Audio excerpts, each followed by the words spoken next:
Баршаңызға қайырлы күн, каналыма қош келдіңіз. Бүгін сіздерге қыс мезгіліне арналған күріш қосылған салатты дайындап көрсетемін. Өте дәмді, қою, тағам сияқты болып шығады. Міндетті түрде видеоның соңына дейін қараңыздар, маңызды жерін жіберіп алмаңыз. Ешқандай да 70% уксус қосылмайды, осындай қою болып шығады. Және де менің каналыма тіркелуді ұмытпаңыздар. Ең алдымен қазанымызға сұйық майымызды құйып, жақсылап қыздырып аламыз. Енді қызып бастаған кезде осындай ұсақтап туралған пиязымызды жақсылап салып, араластырып аламыз. Қатты майдалап жібермеңіздер, сіздерге түсінікті болу үшін барлығын осылай алдын ала турап көрсетіп жатырмын. Осылай әдемілеп қуырып алғаннан кейін, яғни қатты қуырмайсыздар, майға бір-екі рет қуырып аласыздар да, жақсылап тұрып араластырамыз.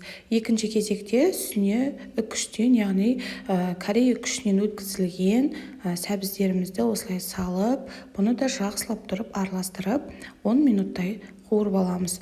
Бірінші толықтай жақсылап араластырып аламыз. Қысқа дайындалып, банкі жауып жатсаңыз, міндетті түрде осы салатты жасауға кеңес беремін. Өзім осы салатты жылда жасаймын, өте керемет желінеді. 10 минут өткеннен кейін сәбіздеріміз жұмсарып, өте әдемі кейіпке ене бастайды. Осы кезде тағы да бір рет араластырып, үстіне тәтті бүрішті салатын боламыз. Өзіңіз қалаған кез келген түсті қолдансаңыздар болады. Менде тек қана жасыл түсі қалған, осылай турап салатын боламын.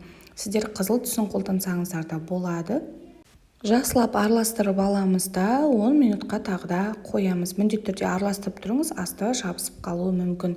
Үстіне 1 ас қасық тұз, 2 ас қасық қантымызды салып, жақсылап араластырамыз. Басында осылай аздан саламыз. Соң жағында, яғни салаттың пісуіне шамалы қалғанда дәміне қарай тағы да салатын боламыз. Жақсылап араластырып аламыз және де ең алдымен күрішімізді жақсылап жуып, тазалап, салқын суға салып қоямыз бір 20 минуттай. Сонан кейін тәтті бүріштен кейін күрішімізді суын төгіп тастап, осылай салып, жақсылап араластырамыз.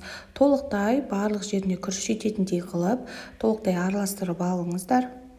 Өте оңай жасалатын салат, және де алдын ала өткізілген, блендерден немесе массировкадан өткізілген қып-қызыл етті піскен помидорларымызды, яғни қызанақтарымызды осылай салаттың үстіне құятын боламыз. Және де жақсылап тұрып араластырамыз. Мінекей толықтай астың үстіне қарай қақпағын жауып, бір 20 минуттай қайнатамыз. Яғни видеода көріп тұрғандарыңыздай осылай бұрқылдап қайнауы қажет. Толықтай тағы да жақсылап араластырып аламыз. Біздің күрішіміз жайлап пісіп бастайды, яғни бөгіп бастайды. Қыс мезгіліне дәл осы салатты жасауға кеңес беремін. Дәл осы видеоның астына описание бөліміне толық құрамын, граммына дейін, үтір нүктесіне дейін барлығын жазып қалдырамын. Міндетті түрде жасап көріңіздер. Дәл осы кезде салатымыздың дәмін қараймыз. Яғни менде 1 ас қасық тұз толықтай жақсы дәм беріп тұрды. Одан артық мен тұз салған жоқпын.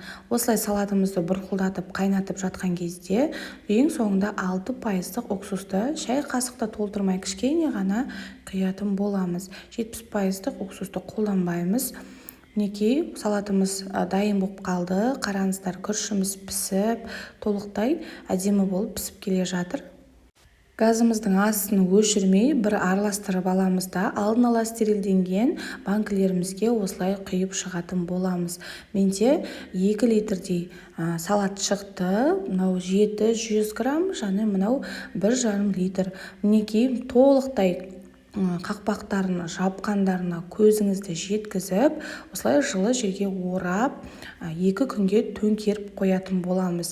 2 күннен кейін салатымыз суып, толыққанды суығаннан кейін осылай қарайсыздар. Егер атылатындай болса, сол 2 күннің ішінде ауа шығып атылып кетеді. Егер 2 күн бойы салатыңыз өте жақсы тұрса, демек сізде барлығы жақсы деген сөз. Ендігі кезекте салатыңызды салқын жерге, яғни қараңғы бөлмеге сақтасаңыздар да болады. Кәдімгі ас үйдің шкафтарына сақтасаңыздар да болады. Ешқандай да атылмайды, сенімді рецепт. Міндетті түрде осы рецептпен жасап, менің каналыма тіркелуді ұмытпаңыз.